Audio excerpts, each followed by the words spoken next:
አልፏል። ወደ 50 ምናምን 60 በመቶ አልፏል። ውድ የቻናላችን ተከታታዮች ሰላም ብያለሁ። በጣም በርካታ ተማሪዎች መረጃዎችን ተረጋግተው ስለማይከታተሉ በመረጃ እጥረት ወይም ደግሞ በተሳሳተ መረጃ ምክንያት ብዙ ነገራቸው ይበላሽባቸዋል። አሁን ላይ ደግሞ በትምህርት ሚኒስቴርም ሆነ በመንግስት በኩል የሚወጡ አዳዲስ መረጃዎችና ህጎች በጣም በዝተዋል። እነዚህ ህጎች በየጊዜው ሊቀያየሩ ስለሚችሉ መረጃዎችን ጊዜ ሰጥተን ተረጋግተን ልናዳምጥ ይገባል ማለት ነው። በቴሌግራም እና በዩቲዩብ ቻናላችን ላይ የሪሚዲያል ፕሮግራምን የሚመለከቱ በጣም ብዙ ጥያቄዎችን እየጠየቃችሁን ትገኛላችሁ። በእርግጥም አብዛኛዎቹ ጥያቄዎች ወሳኝና ሁላችንም ልናውቃቸው የሚገቡ ናቸው። ከነዚህ ጥያቄዎች መካከል በጣም ወሳኝ የሆኑትን ወደ 16 የሚደርሱ ጥያቄዎችን መርጬ ቪዲዮው እንዳይረዝምባችሁ በሁለት አጫጭር ቪዲዮዎች አዘጋጅቼላችኋለሁ። በእያንዳንዱ ቪዲዮ 8 ጥያቄዎችን በአጭሩ የምመልስላችሁ ይሆናል ማለት ነው። እንግዲህ ተረጋግታችሁ የሁሉንም ጥያቄዎች ምላሽ በደንብ እስከ መጨረሻው ካዳመጣችሁ የሪሚዲያል ፕሮግራም ጉዳይ በጣም ግልጽ የሚሆንላችሁ ይሆናል ማለት ነው። በነገራችን ላይ በዚህ ቻናል ላይ ስለ ሪሚዲያል ፕሮግራም ጨምሮ በየቀኑ የሚወጡ አዳዲስ የዩኒቨርሲቲ መረጃዎችና ቱቶሪያሎችም ስለሚለቀቁ መረጃዎችን በየጊዜው ስንለቅ ቀድሞ ኖቲፊኬሽን እንዲደርሳችሁ ይህን ቪዲዮ ላይክ እና ሰብስክራይብ ማድረግ አትርሱ።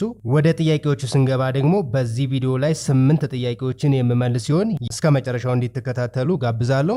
የመጀመሪያው ጥያቄ ለሪሚዲያል ብናልፍ የሪሚዲያል ፈተና እንዴት ነው የሚሰጠው? ማለፊያው ስንት ነው ይላል። ለጠየቁ ሰዎች የምትላቸው 100% ያደረግነው ቢኮዝ ዩኒቨርሲቲዎቹን ማመን ስላቃትን።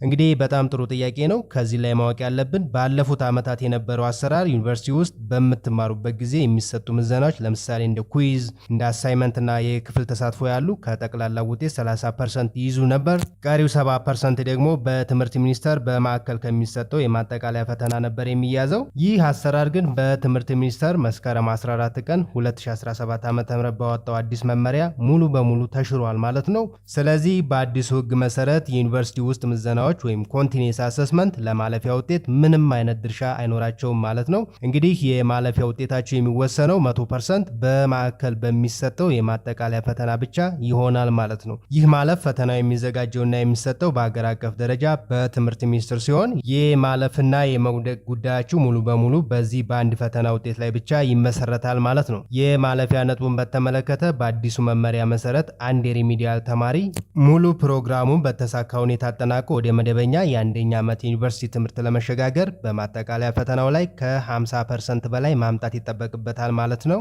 ስለዚህ ከዚህ በፊት የነበረው በዩኒቨርሲቲ ውስጥ በሚሰራ ስራ ውጤትን የማሻሻል እድል አሁን የለም ማለት ነው። እንግዲህ ሁሉም ትኩረትና ዝግጅት መሆን ያለበት ይህንን ወሳኝ የማጠቃለያ ፈተና ቢያንስ ግማሹን በትክክል ለመመለስ መሆን አለበት ማለት ነው። በዚህ ጉዳይ ላይ በምን መልኩ መከታተል እንዳለባችሁ የተለያዩ ምክሮችን በቀጣይ ቪዲዮ የምነግራችሁ ይሆናል። ቪዲዮውን ስለቅ እንዲደርሳችሁ ላይክ እና ሰብስክራይብ ማድረግ አትርሱ።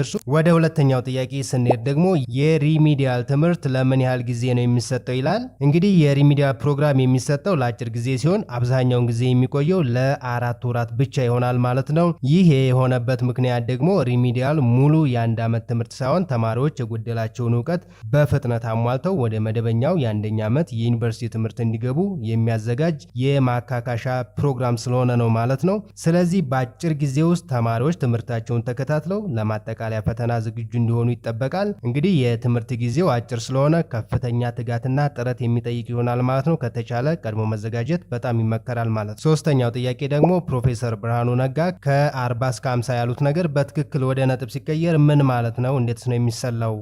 የሚል ጥያቄ ነው። እንግዲህ ይህ ብዙ ተማሪዎችን ግራ ያጋባና በጣም ወሳኝ ጥያቄ ነው። እንግዲህ ፕሮፌሰር ብርሃኑ የተናገሩት ዘንድሮ በሪሚዲያል ወደ ግቢ ለመግባት ዝቅተኛው የመቁረጫ ነጥብ ከ40 እስከ 50% ባለው ክልል ውስጥ እንዲሆን ታስቧል ለማለት ነው። ለምሳሌ ዝቅተኛው የመግቢያ ውጤት 40% ቢሆን 40 ሲካፈል ለ100 ሲባዛ በ600 ስናደርገው ወደ 240 ይመጣል ማለት ነው። አራተኛው ጥያቄ ደግሞ የመቁረጫ ነጥቡ ለተፈጥሮ ሳይንስና ለማህበራዊ ሳይንስ ተማሪዎች ተመሳሳይ ነው ወይስ ይለያያል የሚል ነው። እንግዲህ ባለፉት ዓመታት እንዲታየውና ዘንድሮም እንደሚጠበቀው ለተፈጥሮ ሳይንስና ለማህበራዊ ሳይንስ ተማሪዎች የሚቀመጠው የመቁረጫ ነጥብ በተማሪዎቹ ውጤት ላይ ተመስርቶ ተመሳሳይ ወይም ደግሞ የተለያየ ሊሆን ይችላል። ብዙውን ጊዜ ለተፈጥሮ ሳይንስ ተማሪዎች የሚጠየቀው ነጥብ ለማህበራዊ ሳይንስ ተማሪዎች ከሚጠየቀው በመጠኑ ከፍ ሊል ይችላል ማለት ነው። ይህ የሆነበት ምክንያት ደግሞ የሁለቱ የትምህርት መስኮች የፈተና አወጣጥ፣ አማካይ ውጤትና በዩኒቨርሲቲዎች ውስጥ ያላቸው የመቀበል አቅም ስለሚለያይ ነው ማለት ነው። ስለዚህ የትምህርት ሚኒስቴር መቁረጫ ነጥቡን ይፋ ሲያደርግ ለሁለቱም የትምህርት መስኮች ተመሳሳይ ወይም ደግሞ የተለያየ የመግቢያ ነጥብ ሊኖር ይችላል ማለት ነው። አምስተኛው ጥያቄ ሪሚዲያልን ባልፍ የምፈልገውን የትምህርት መስክ ወይም ደግሞ ዲፓርትመንት መምረጥ እችላለሁ ወይ ይላል። እንግዲህ መልሳችን አዎ፣ የፈለጋችሁትን ዲፓርትመንት መምረጥ ትችላላችሁ። ነገር ግን በቀጥታ ትመርጣላችሁ ማለት አይደለም። የሪሚዲያል ፕሮግራሙን በተሳካ ሁኔታ ካለፋችሁ ወደ አንደኛ ዓመት ወይም ደግሞ ፍሬሽማን መደበኛ የዩኒቨርሲቲ ፕሮግራም ትገባላችሁ ማለት ነው። ከዚያ በኋላ የምትፈልጉትን የትምህርት መስክ ወይም ደግሞ ዲፓርትመንት ለመምረጥ ከሌሎች የፍሬሽማን ተማሪዎች ማለትም በቀጥታ 50% እና ከዚያ በላይ አምጥተው ከገቡ ጋር በእኩልነት የምትወዳደሩ ይሆናል ማለት ነው። የዲፓርትመንት ምርጫው ሙሉ በሙሉ የሚወሰነው በፍሬሽማን ኮርሶች ላይ በምታመጡት አማካይ ውጤት ወይም ደግሞ GPA እንዲሁም ደግሞ በሌሎች መስፈርቶች ይሆናል ማለት ነው። ስለዚህ የሪሚዲያል ውጤት ከዚህ ጋር ይመለከተውም ማለት ነው። ስለዚህ ሪሚዲያል መግባት ለፍሬሽማን ትምህርት በደንብ እንድትዘጋጁና ከፍተኛ ውጤት በማምጣት የምትፈልጉትን የትምህርት መስክ እንዲታገኙ በጣም ትልቅ እድል የሚፈጥርላችሁ ይሆናል ማለት ነው። ወደ ስድስተኛው ጥያቄ ስናልፍ ደግሞ በሪሚዲያል ወቅት ከግቢ ወደ ግቢ መቀየር ወይም ደግሞ ትራንስፈር ማድረግ ይቻላል ወይ ይላል። እንግዲህ ባለፈው ዓመት እንዲታየው ከግቢ ግቢ መቀየር አይቻልም። የሪሚዲያል ፕሮግራም እንደ መደበኛ የዲግሪ ትምህርት የረጅም ጊዜ ፕሮግራም አይደለም። እንግዲህ ይልቁንም ለአጭር ጊዜ ወይም ደግሞ ለ4 ወራት ብቻ የሚቆይና ተማሪዎችን ወደ አንደኛ ዓመት ዩኒቨርሲቲ ትምህርት ለማዘጋጀት ብቻ የተነደፈ ልዩ የዝግጅት ፕሮግራም ስለሆነ ትራንስፈር አይፈቀድም ማለት ነው። የሪሚዲያል ተማሪዎች ምደባ የሚካሄደው በትምህርት ሚኒስቴር በቀጥታ በተመረጡ ዩኒቨርሲቲዎች ላይ ነው። እንግዲህ ይህ ምደባ ለሪሚዲያል ቆይታ ብቻ የሚያገለግል ጊዜያዊ ነው። ስለዚህ በዚህ አጭር የትምህርት ጊዜ ውስጥ ከዩኒቨርሲቲ ወደ ዩኒቨርሲቲ ዝውውር ማድረግ አይቻልም ወይም ደግሞ አይፈቀድም ማለት ነው። ዋናው ትኩረት ሊሆን የሚገባው በተመደባችሁበት ዩኒቨርሲቲ ላይ ትምህርትን በአግባቡ ተከታትሎ የማጠቃለያ ፈተናውን በተሳካ ሁኔታ ማለፍ ይሆናል ማለት ነው። ኦኬ፣ ወደ ሰባተኛው ጥያቄ ስንሄድ ደግሞ በሪሚዲያ ፕሮግራም ውስጥ የትኞቹ የትምህርት አይነቶች ወይም ደግሞ ኮርሶች ናቸው የሚሰጡት ይላል። በሪሚዲያ ፕሮግራም ውስጥ የሚሰጡ ኮርሶች 12ኛ ክፍል ሀገር አቀፍ ፈተና ከወሰዳችሁት የትምህርት አይነቶች መካከል ለዩኒቨርሲቲ ትምህርት ወሳኝ የሆኑ ተመርጠው ነው። እንግዲህ ኮርሶቹ እንደ ትምህርት መስክ የሚለያዩ ይሆናል። ለምሳሌ ለተፈጥሮ ሳይንስ ወይም ናቹራል ሳይንስ ተማሪዎች በዋናነት የሚሰጡ ኮርሶች ፊዚክስ፣ ኬሚስትሪ፣ ባዮሎጂ፣ ሂሳብና እንግሊዝኛ ሲሆኑ ለማህበራዊ ሳይንስ ወይም ደግሞ ሶሻል ሳይንስ ተማሪዎች ደግሞ እንደ ሂስትሪ፣ ጂኦግራፊ፣ ኢኮኖሚክስ፣ ሂሳብና እንግሊዝኛ ይሆናሉ ማለት ነው። የእነዚህ ኮርሶች ዋና ዓላማ በ11ኛና በ12ኛ ክፍል የነበራችሁን የእውቀት ክፍተት በመሙላት በቀጣዩ ዓመት ለሚጠብቃችሁ የአንደኛ ዓመት ዩኒቨርሲቲ ትምህርት ጠንካራ መሰረት እንዲሆናችሁ በማሰብ ነው። ስምንተኛውና የመጨረሻው ጥያቄ የሚሆነው በመንግስት ወጪና በግል ወጪ ሪሚዲያል መማር ያለው ልዩነት ምንድን ነው የሚለው ነው። ይህ በጣም አስፈላጊ ጥያቄ ሲሆን በሁለቱ መካከል 3 ዋና ዋና ልዩነቶች አሉ። የመጀመሪያው የመቁረጫ ነጥብ ነው። እንግዲህ በመንግስት ወጪ ለመማር የሚያስፈልገው ነጥብ ከፍ ያለ ሲሆን በግል ወጪ ለመማር ደግሞ ዝቅተኛ ነው የሚሆነው። ለምሳሌ ባለፈው ዓመት በመንግስት ወጪ ለመግባት